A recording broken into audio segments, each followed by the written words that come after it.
Pas 80 vitesh rruga Shkodër-Kraj do të hapet sërish, por tashmë e rekonstruktuar. Para komunizmit kjo rrugë ishte një shteg me kaldrem për këmbësore që në Shkodër njihet si rruga Krajanëve. Gjatë regjimit komunist kjo rrugë ishte e fortifikuar rënd, duke ndarë familjet dhe duke shkaktuar dhimbje dhe vështirësi në dy anët e kufirit.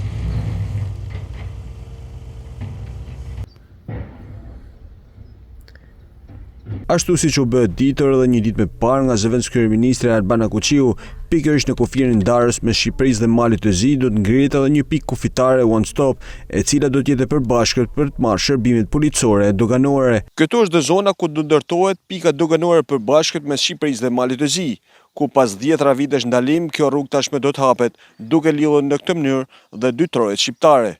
Pritet që rruga të përfundojë gjatë muajit maj të këtij viti, duke që në këtë mënyrë aksesueshme për gjithë gjatë këtij sezoni turistik.